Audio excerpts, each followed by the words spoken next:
Imagine you're a kid in the late 1980s at a video store with your dad trying to find something to watch.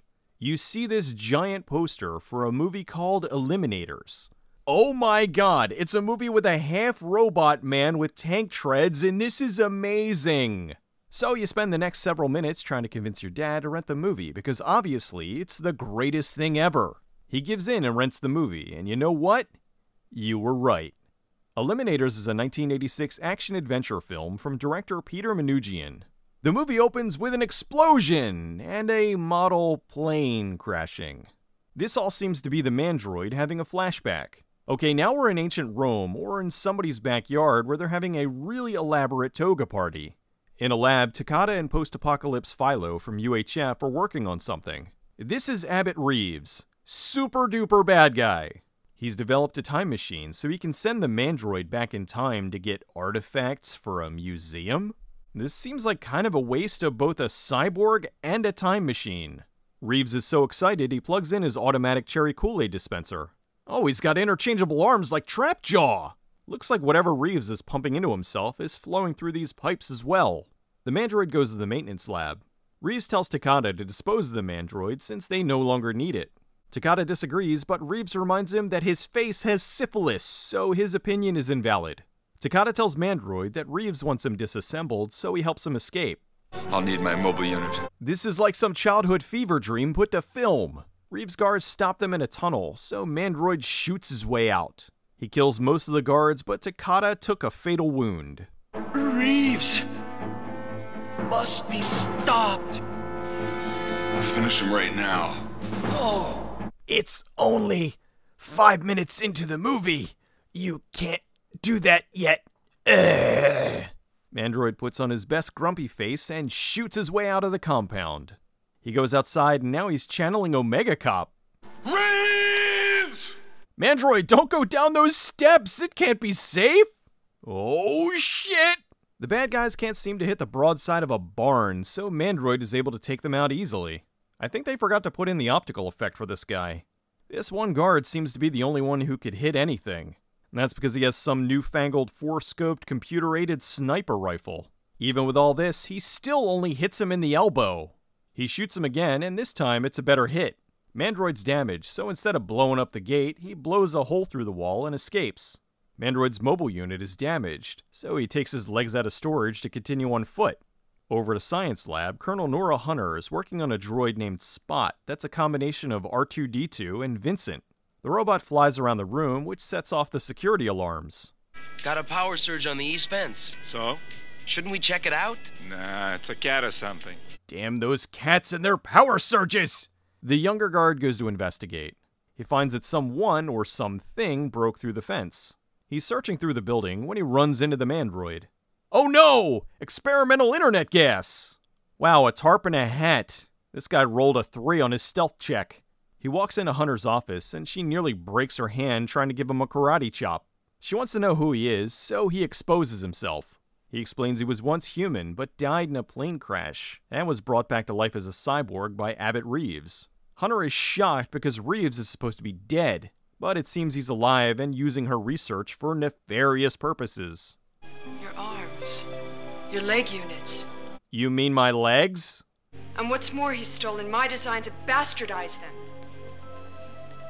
Never seen a cyborg cry. She pokes around in his head, which makes him have a flashback to 15 minutes ago. Look, we spent a lot of money on these costumes. We're gonna get at least 2 scenes out of them. Hunter wants Mandroid to take her to Mexico to stop Reeves. They pull up to a stop sign and immediately get mugged. It doesn't go so well for the bad guys. You're the one who'll need body work. Whoa, that's crazy! Good thing that's not our car! The next day at Tommy Chong's house, they camouflage Spot so they can take him into the jungle. The two are in a motel in Mexico, and Hunter suggests they get a guide to take them to find Mandroid's crashed plane. Over at a local bar, mercenary Harry Fontana is being cheap. He gets confronted by, this is Bayou Betty. She's angry. Seems there is quite a demand for grimy people to give boat rides to non-locals, and he's ripping everyone off. Hunter shows up and requests a boat ride. I want the toughest guide in the place. This, of course, starts an all-out war. So she goes outside and waits for whoever wins. I just ruined that guy's business, tee-hee! Fontana hides and cheap shots Betty to win the fight. To be fair, he did kind of go the smart route. Hunter and Mandroid go to meet Fontana on his boat. Don't mind him, he's just suffering from a massive head injury. Bayou Betty and the others chase after them. Exciting boat chase action! Mandroid's had enough, so he hits him with a torpedo.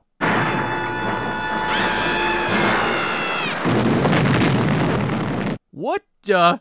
Who did that? Did you do that? Hunter then fixes the engine with booze. Ah, alcohol. Is there anything you can't do? I'm starting to think this scientist might be smart. Fontana wants answers, so Mandroid shows him what he really is. Shut up and drive. I was thinking about putting a clip from Rihanna here, but then I realized that was a terrible idea. Oh, that Mandroid. The next day, they tell Fontana he's no longer needed. Fontana then pulls a Doug. I'm out of here. Hunter and Mandroid head into the jungle. They break out Spot to help them find the crashed plane. Fontana is somehow lost. Ray finds him and asks him about his passengers. He tricks him and gets away. Spot shows up and takes him to the plane. Hunter swims over to the plane to try to get some info on who the Mandroid was. She finds a picture, but then the plane starts to sink. Just then Fontana shows up to very slowly save the day. Hunter's realizing that maybe a white shirt wasn't the best jungle attire. Good thing she brought a spare. Still no bra, though. Jeez, even Mandroid is mesmerized by boobs.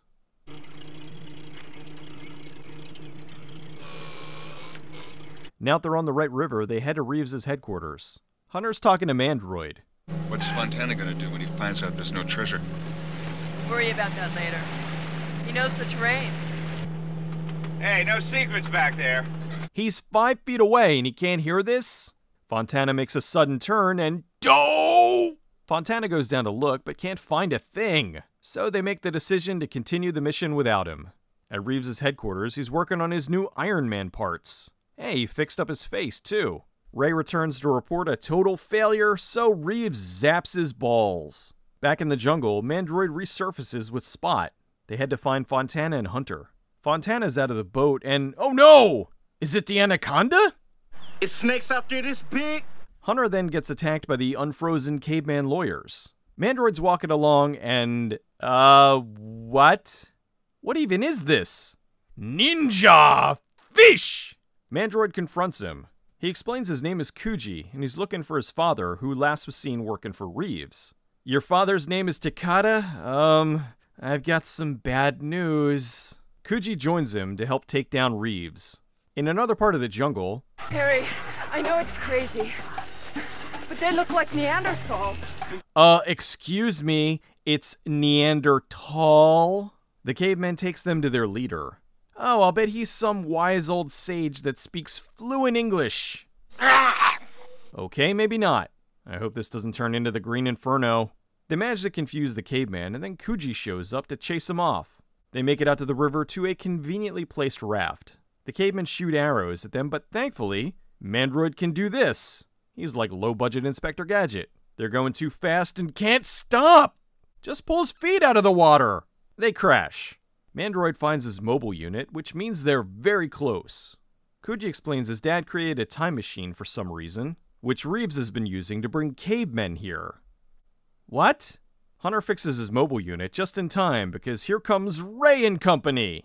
Hunter's being chased and she falls down a hill. Mandroid and the gang stop the bad guys pretty easily. Ooh, you varmint! They set up camp to plan their attack, but won't Reeves know they're coming? Mandroid's having a heartfelt talk with Hunter. This is a pretty good line. I'm not a man. I'm a killing machine with no past. And no future. She tries to cheer him up by giving him the most non-committal kiss ever. Spot shows up in attack mode. He's shooting all over, and Kuji has to take him out. Out of the smoke rises a hologram of Reeves? I guess he does know they're coming.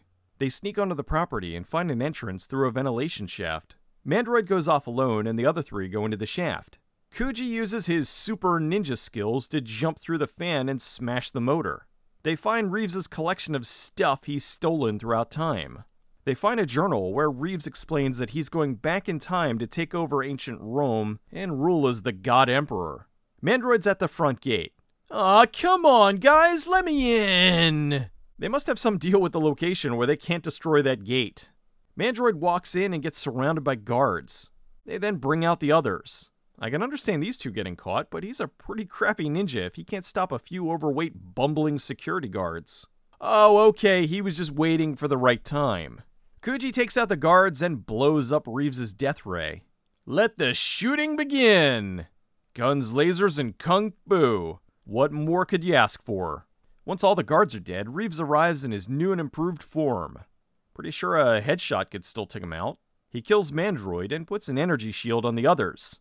Mandroid's not dead, though. He shorts out the shield to save his friends, and now he's dead. They go inside to stop Reeves, but he's already in the time machine. Hunter tries to hack the computer, but she can't even get past the password lock. Fontana angrily punches the keyboard, which sends Reeves back to 435 million BC. What is this?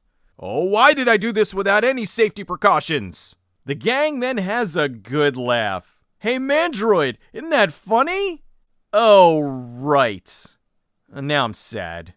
Eliminators was made as part of Charles Band's Empire Pictures.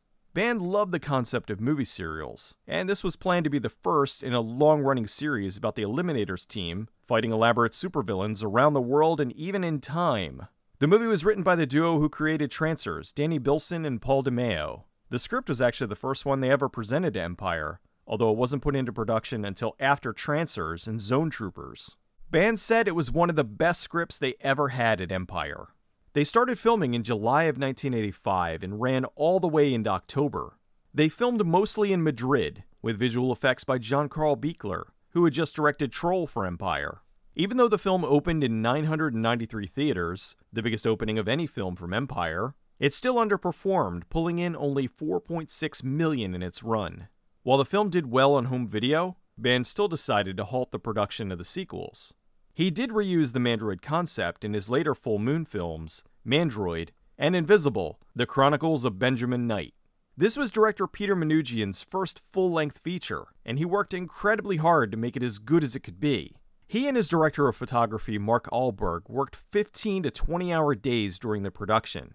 The director tried to stay as close as possible to the original script, for better or worse. While that was commendable, there were some things in the film the budget just couldn't do properly. The mercenary Harry Fontana was played by Andrew Prine. Originally they wanted the star of Trancers, Tim Thomerson, for the role, but he had a scheduling conflict. He was filming Iron Eagle at the time. Patrick Reynolds played John Doe the Mandroid. He said he almost died 3 times while wearing the mobile unit. The actor was bolted into the top, and there was a very small crew member underneath driving it. At one point, the unit was driving towards a truck, and the actor was screaming at the driver to stop because he was speeding towards the vehicle with no sign of slowing down. Another time was when they were driving down the stairs and the unit nearly rolled over. Denise Crosby played Nora Hunter, and this was very early in her career. Just a year after this, she gained worldwide attention as Lieutenant Tasha Yar in Star Trek The Next Generation. She was almost joined by Patrick Reynolds, who was up for the role of Captain Picard. It was between him, another actor, and Patrick Stewart, with Stewart ultimately getting the job. Reynolds was the grandson of R.J. Reynolds, who started R.J. Reynolds Tobacco Company and created the first packaged cigarettes, which made him the wealthiest man in North Carolina. In the late 1980s, after losing a number of family members due to cigarette-related deaths, Patrick Reynolds turned against his multi-million-dollar family and started a non-profit organization called Tobacco Free to inform people about the health risks of cigarettes and nicotine in general. Don the Dragon Wilson was up for the part of Kuji, but they ended up giving the part to actor Conan Lee. Eliminators is one of my favorite films from the Empire catalog. It had so many creative ideas, but sadly, not enough money to pull them all off properly. I would have loved to have seen this turn into a series like Trancers or Subspecies, but sadly, it just wasn't viable. The super team of outcasts really fit in perfectly with other series in Band's camp, and also shows its roots in Pulp Fiction or dime store novels. I can only imagine the glory of seeing the inevitable crossover of Eliminators and Puppet Master going back in time to fight Nazis or something of that sort.